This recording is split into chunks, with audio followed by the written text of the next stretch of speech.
आलोक IAS academy channel में स्वागत है दोस्तों। आज का टॉपिक लिया है मैंने आरक्षण की वर्तमान समय में प्रासंगिकता, या यूं कहें कि सरकार ने जो आरक्षण की सीमा को बढ़ाया है उसकी प्रासंगिकता। दोस्तों, मैं जानता हूं आरक्षण एक ऐसा राजनीतिक सामाजिक मुद्दा रहा है जिस पर कोई भी परिचर्चा करना बहुत गंभीर खतरे का संकेत हो सकता है। किसी को आरक्षण की बात समझ में आ सकती है, किसी को आरक्षण की बात समझ में नहीं आ सकती। कुछ को लगेगा कि मेरी बात ये बात सही है और कुछ को लगेगा कि मेरी वो बात सही है, बट मैं न्यूट्रल तरीके से आरक्षण को बताने का प्रयास करूँगा।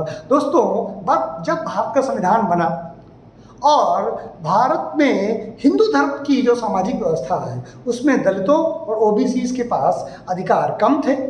स्वतंत्रता के बाद उन्हें सामाजिक रूप से मुख्य धारा में शामिल करने के लिए भारतीय संविधान में अनुच्छेद 17 में आरक्षण की व्यवस्था की गई, जिसमें सरकार ये तय करेगी कि कौन सा वर्ग सामाजिक या आर्थिक आधार पर पिछड़ा हुआ है या दलित है।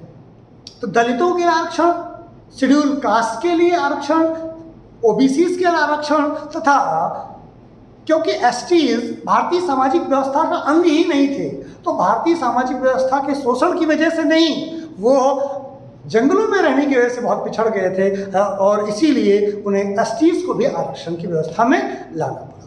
दोस्तों, उम्मीद है आरक्षण की छोटी सी बात आपको मेरी समझ में आ गई। उसके बाद जब आगे बात करते हैं आरक्षण को लेकर के, तो उसमें जैसे इस समय 127 कॉन्स्टिट्यूशनल अमेंडमेंट किया गया, जिसमें केंद्र सरकार ने राज्यों को आरक्षण की व्यवस्था दे दी कि अब राज्य सरकारें तय करेंगी कि आरक्षण में कौन सी जाति शामिल होगी और कौन सी नहीं। ये एक विशुद्ध राजनीतिक निर्णय भी हो सकता है। क्यों? क्योंकि चुनाव नज़दीक हैं और आरक्षण की रेवड़ियाँ अब सबको बांटी जाएंगी। क्यों बांटी जाएंगी? क्योंकि सबको वोट चाहिए। सत्ता में जो पार्टी सत्ता में होती है उसका चरित्र होता है सत्ता में बने रहना। जो विपक्ष में पार्टी है उसका ये चरित्र रहेगा कि वो सत्ता में आना चाहेगा। यानी राजनीतिक दल तो सत्ता के लिए ही काम कर रहे हैं, तो वो अपना एक प्रयास लोगों को अपनी तरफ आकर्षित करने के लिए जारी रखेंगे। लेकिन क्या आरक्षण की इस बात को कि राज्य अब तय करेंगे कौन कौन सी जातियां आरक्षण में है, ये आरक्षण की मूलभूत उद्देश्य को कहीं खत्म तो नहीं कर देंगे? क्यों? क्योंकि आरक्षण का जो मूलभूत उद्देश्य है वो क्या है? सामाजिक न्याय। लेकिन अब आप सोचो, कायस्थों को ओबीसी में शामिल कर लिया गया, वैश्य का एक वर्ग ओबीसी में शामिल कर लिया गया, निषाद को अब एससी में शामिल करने जा रहे हैं। तो यानी आप देखेंगे आरक्षण की सीमाओं को बढ़ाया जा रहा है। क्यों? क्योंकि सबको लगता है कि वो ओबीसी और एससी बन के सरकारी नौकरी को ज़्यादा आसानी से प्राप्त कर लेंगे।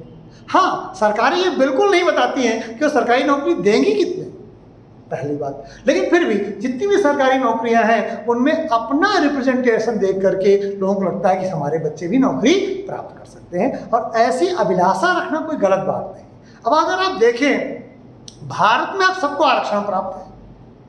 जो जनरल थे वो ओबीसी में कन्वर्ट हो गए, जो ओबीसी थे वो एससी में कन्वर्ट हो गए, और जो जनरल बचे हैं ब्राह्मण और क्षत्रिय और वैश्य का कुछ वर्ग, उनको 10% क्रीमी लेयर के रूप में आरक्षण है। यानी भारत सरकार अब एक तरीके से आप अगर देखेंगे तो सब तक आरक्षण उन्होंने उपलब्ध करा दिया है। भारत का अब कोई ऐसा वर्ग नहीं है मेरी जानकारी में, क्योंकि जो मुस्लिम भी हैं और जो ईसाई भी हैं उनको भी आरक्षण मिला हुआ है, जबकि भारत में धर्म के आधार पर आरक्षण मना है। तो फिर आरक्षण उन्हें कैसे मिला हुआ है?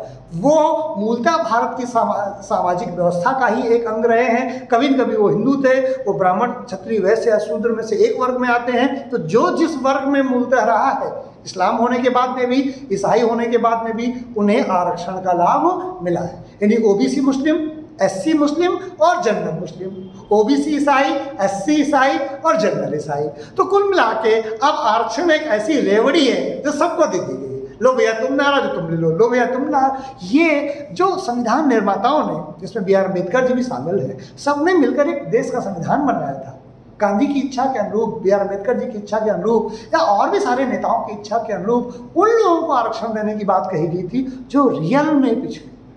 अब इस देश में एक ऐसी दौड़ चल गई है कि कोई भी व्यक्ति अपने आप को अगड़ा बताना ही नहीं चाहता।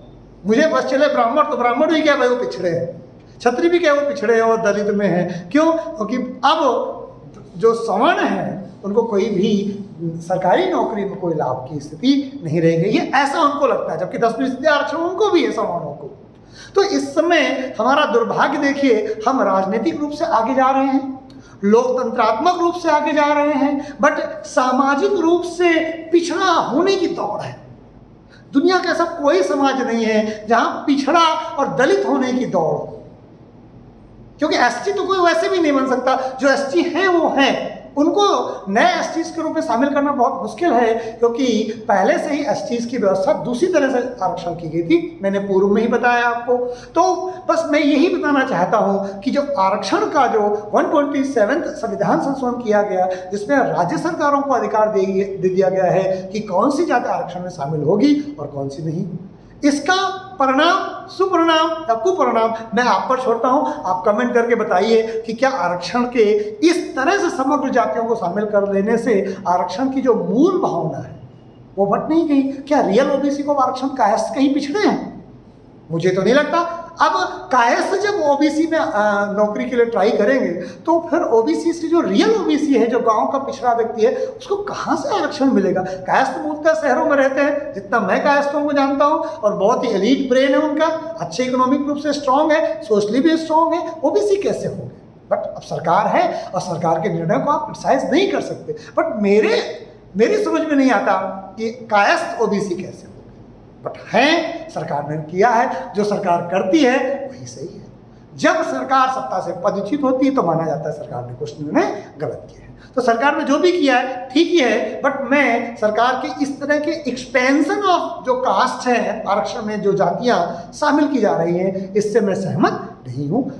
आरक्षण उन लोगों के लिए दिया गया था जो वाकई पिछड़े हों, वाकई दलित हों, वाकई एसटी हों। उस भावना से कहीं न कहीं प्रत्यक्ष रूप से या अप्रत्यक्ष रूप से खिलवाड़ अवश्य हुआ है। उम्मीद है दोस्तों कि मेरी बात आपको अवश्य समझ में आई होगी। अगर आपको मेरी बात समझ में आई है तो कमेंट करके बताइए, अगर नहीं समझ में आई है तो भी कमेंट करिए। उस कमेंट से हो सकता है मैं आपके लिए कोई एक नया वीडियो बना दूं। दोस्तों, आज का वीडियो मैं यहीं समाप्त करता हूं। नमस्कार, जय हिंद, जय भारत।